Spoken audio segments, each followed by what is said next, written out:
This week on Christian World News, churches burned and desecrated, pastors detained and imprisoned, and genocide against ethnic Muslims. What's behind this major crackdown in China? Plus, it's one of the most repressive nations in the world, particularly when it comes to religious freedom. Yet some Christian leaders are hopeful that change is coming to Saudi Arabia. And anger in America is off the charts. Why are we so mad? What's the antidote? We talk with one author who has the answers.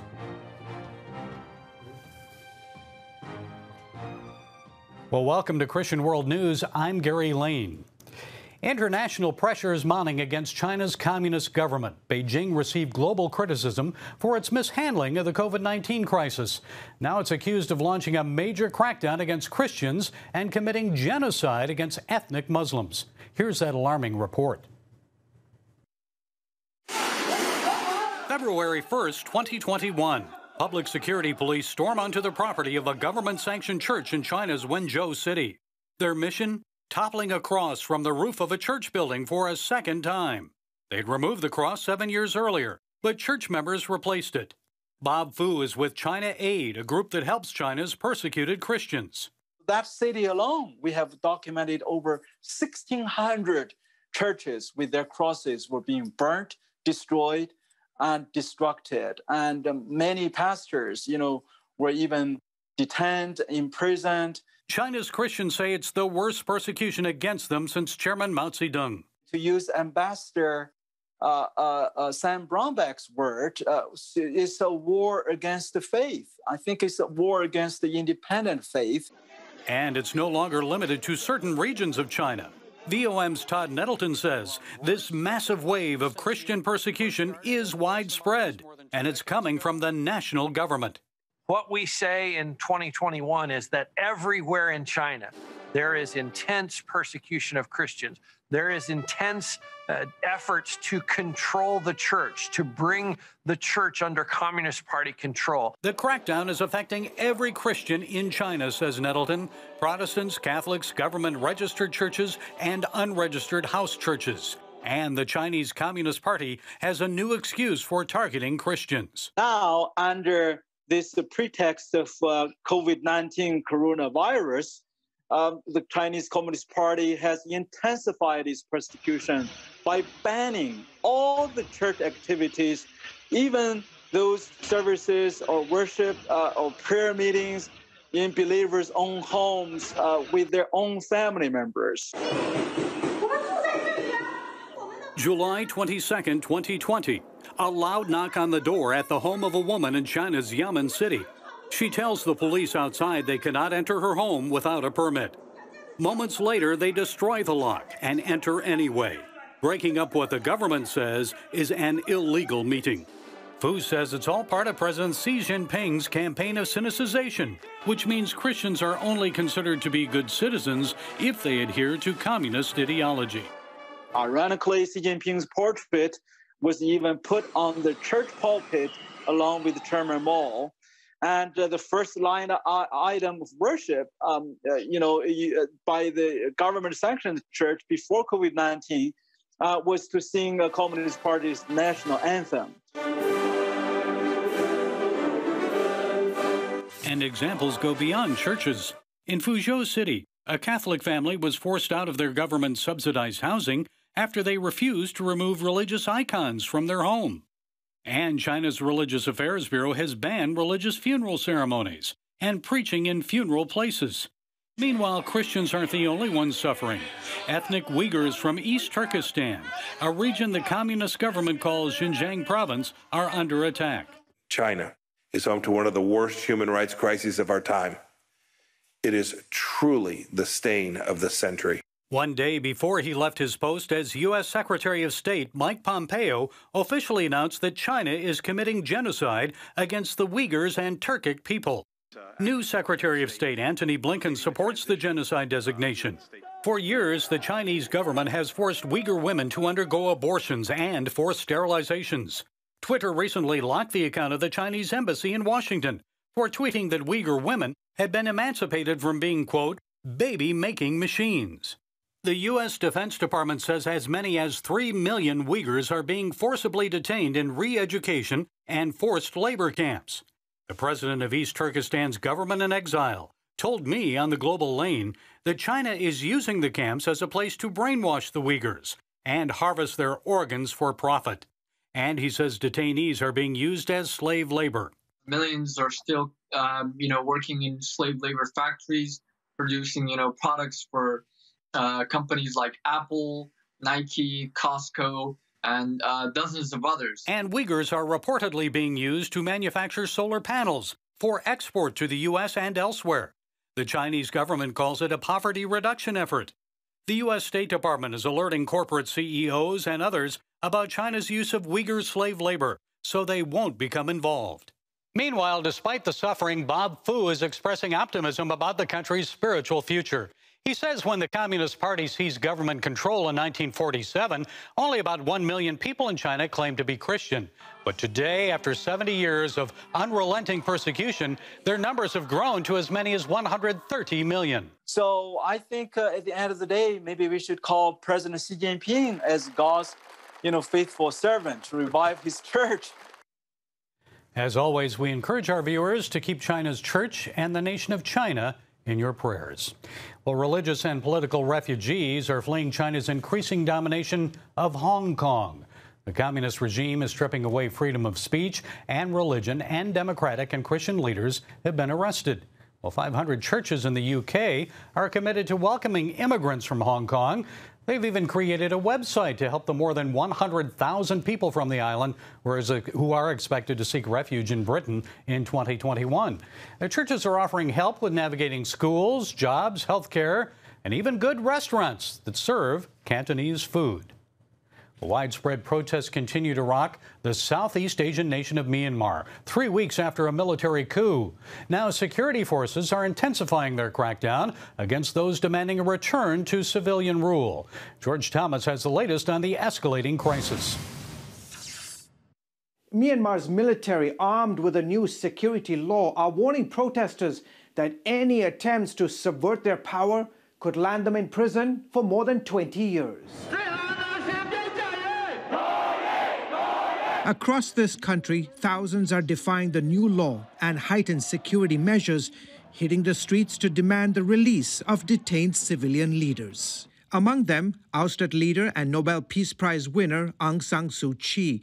She won in November elections, but then the military took over, claiming voter fraud. We voted our government fairly and righteously. But this unfairness is ruling over the righteous, and it makes me and all of us, the civilians, sad and angry. Lines of military vehicles have taken up positions around Myanmar's largest city, Yangon, as coup leaders urge protesters to return to work. The number of protesters reduced yesterday, so the military took advantage of that and brought military vehicles onto the streets to intimidate the people. The military also wants sweeping power to access user data, block websites, order internet shutdowns, and imprison critics. More than 400 people have already been arrested since the February 1st coup. Ongoing arrests of political leaders, government officials, civil society actors, and media representatives are deeply concerning, as are the restrictions on the internet and communication services. The United States has condemned the coup and last Friday imposed sanctions on the military chief and his generals. A prominent Christian leader has told CBN's Asia correspondent Lucille Talusan that Myanmar needs prayer. Pray for Myanmar, pray for people of Myanmar to have that kind of mentality that we all are one family. Pray for it so that we have peace and reconciliation in our country. And George joins us now with more on the unfolding crisis in Myanmar. This week in Yangon, more than 1,000 Christians showed up in front of the U.S. Embassy. Tell us what happened, George.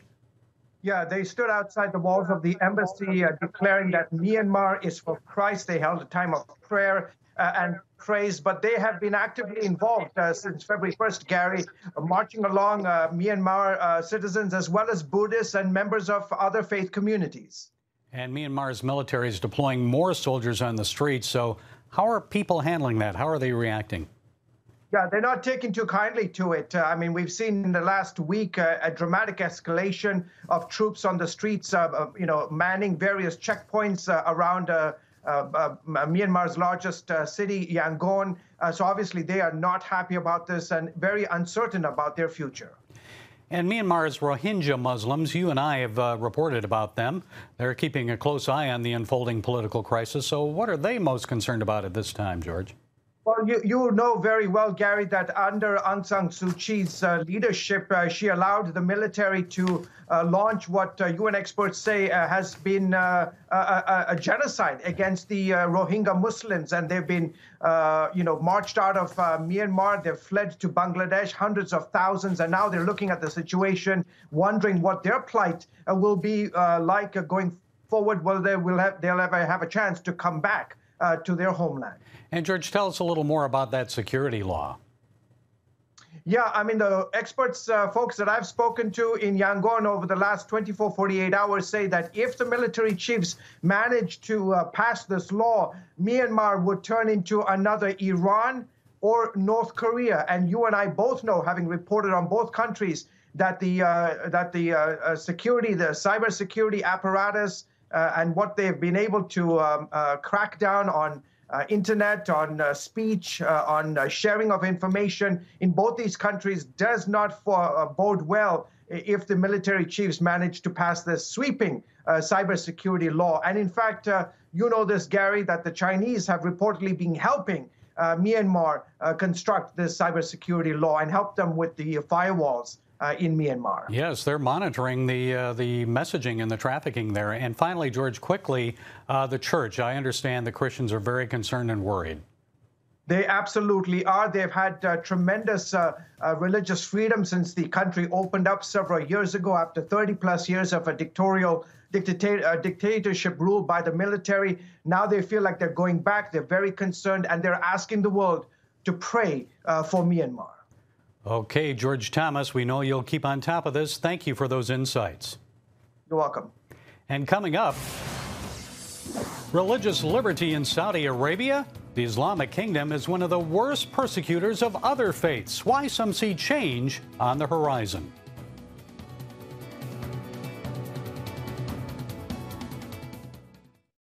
Hello, this is Pat Robertson.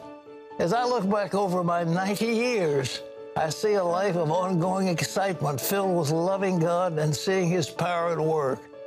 I've written a book called I Have Walked with the Living God, telling about the wonderful things that have happened to me. It's my hope that it will lead you to a deeper understanding of God and inspire you to set a course to serve Him. In Pat's dynamic latest book, you'll learn how to receive favor, wisdom, and discernment, how to overcome obstacles and live a life that is exhilarating and full of promise. I believe this book will help you step into your future, ready to trust God and receive His blessings in your life. Nothing can compare to a life lived for God's glory and purpose. Call now or go to CBN.com to receive your copy today.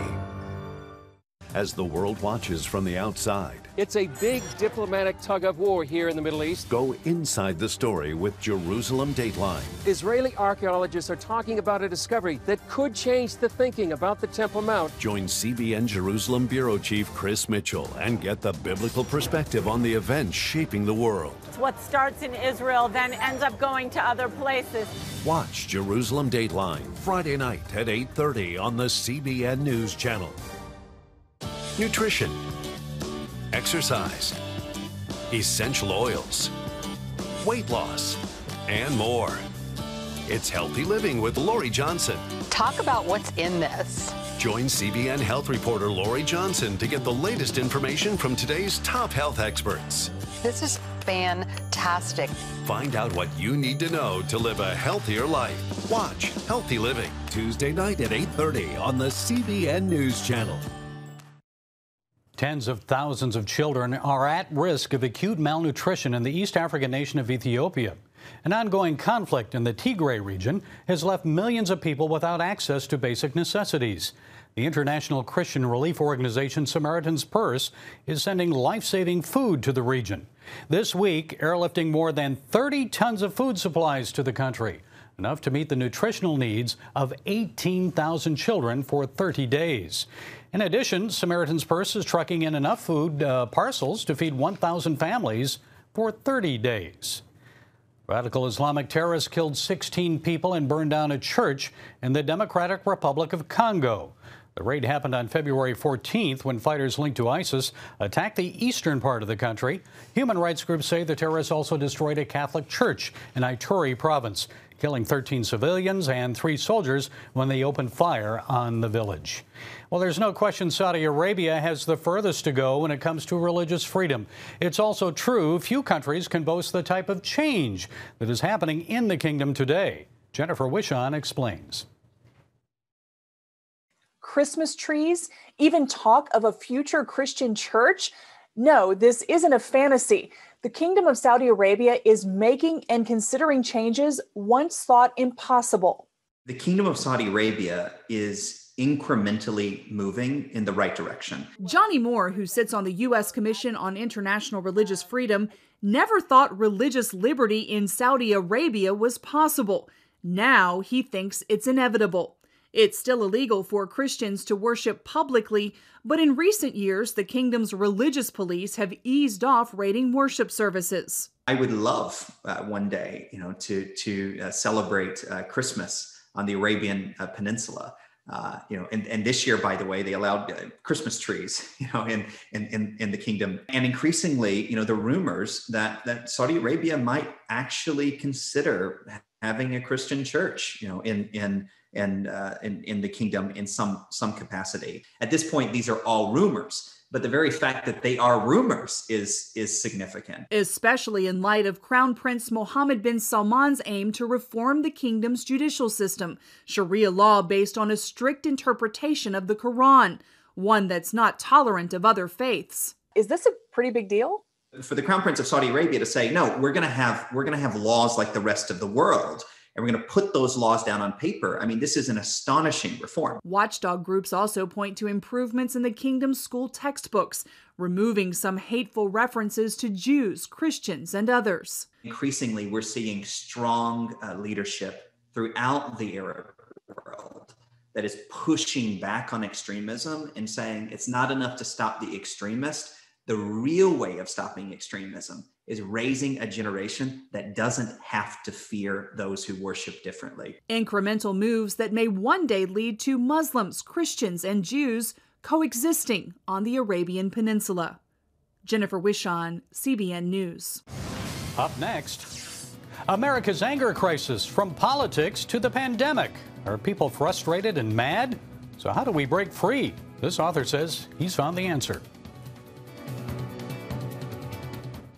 From Washington, D.C., uncompromising stories, interviews, and analysis from veteran journalists David Brody. That could be the next step in this escalating fight. Jenna Browder. Robert Mueller chose his words carefully. Ben Kennedy. He's asking Christians to get the word out. Bringing you the political news that matters. Get out and tell the story of the progress that we're making in this country.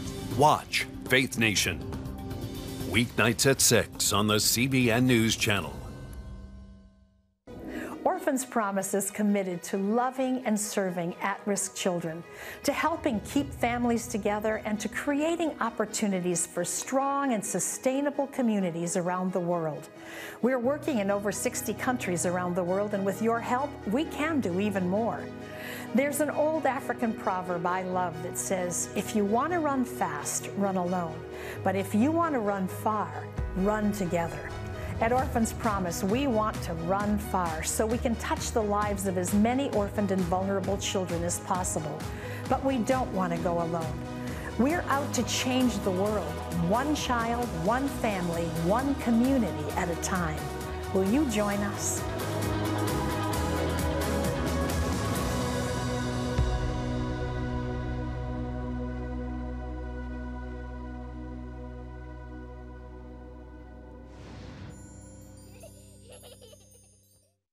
He founded a global ministry, interviewed world leaders, was a leading presidential candidate, and he has walked with the living God. In Pat Robertson's latest book, Discover the principles that guided this extraordinary life and how they can shape your future. When you become a CBN partner, we'll send you your copy of the highly acclaimed book, I Have Walked with the Living God. Call now. America is seething from politics to the pandemic, and people are boiling mad. How can we lower the temperature so cooler heads prevail? John Jessup talked to a radio host with an unorthodox prescription. Major road rage action happening here. On the road, off the field, young and old, anger seems to dominate the current mood. Anger as an emotion actually has a lot of value. While psychologists say it's a natural response designed to help us fast-track problem solving, it feels good because you feel like you're more likely to succeed. That also relates to some of the things that anger does. It makes you, again, more confident in that you will succeed in attaining your goal. Excessive anger can cause emotional and physical harm, leading to heart disease, lung damage, and even shortened lifespans. Not to mention how it can ruin relationships. There's no way to live, and it actually is terrible for your health. Brant Hansen, a nationally syndicated radio host, some good broadcasting is on the way. Wrote the book Unoffendable in 2015, tackling the issue of anger gone wild. You might be considered a prophet somewhat, considering that these are the dominant themes playing out today. So, Brant, why'd you write the book? I couldn't figure out how long I was supposed to be angry about stuff. Like letting go of childhood trauma and bitterness after growing up in a broken home. The son of a preacher, his search led him to the Bible and what he believes is the antidote. The answer keeps coming back. We're not supposed to stay angry at all. We're supposed to let it go. We're supposed to forgive people. Hansen makes the case anger is a choice, writing, we can and should choose to forfeit our right to be offended. It's an idea he acknowledges sounds radical, but he says it's modeled on the life and words of Christ. I'm not telling you that. Jesus is telling us we have to forgive people. Paul's the one who said, let go of your anger before the sun goes down. Get rid of all anger. James is the one that writes, there's nothing righteous about human anger. You can find that in James 1. Ryan Edwards, a Christian counselor and a minister of marriage and family, agrees, quoting a familiar passage about anger. Do not let the sun go down on your wrath, right? So I find myself in my marriage counseling often bringing up this verse because during marital adjustment sessions, what ends up happening with couples is sometimes they'll let this anger and frustration go on to the next day.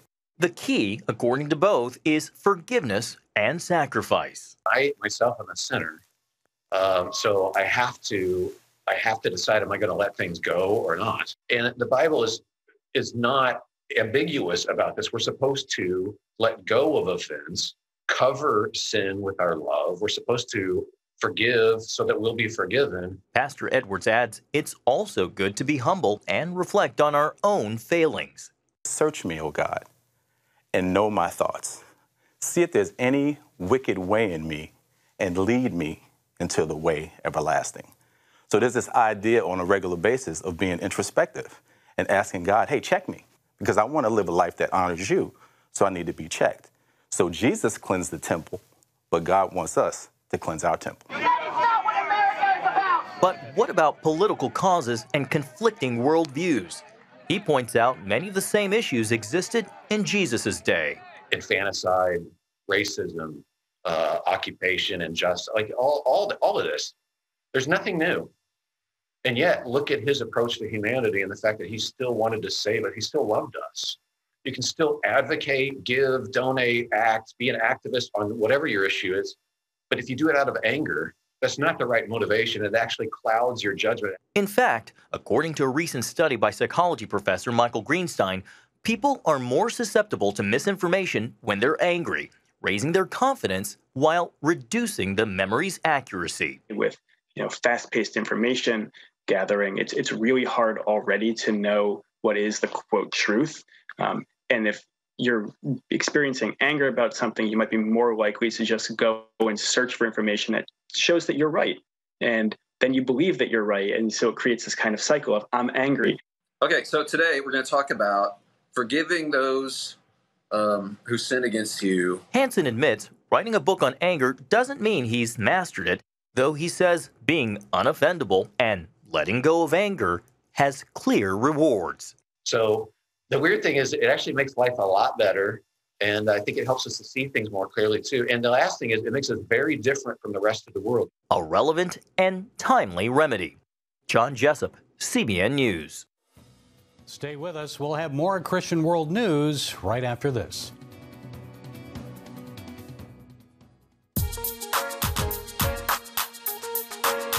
Heavenly Father, we do thank you for the work of your Spirit, Lord God, with this movement of getting the Bible, Yes. Lord, into public schools.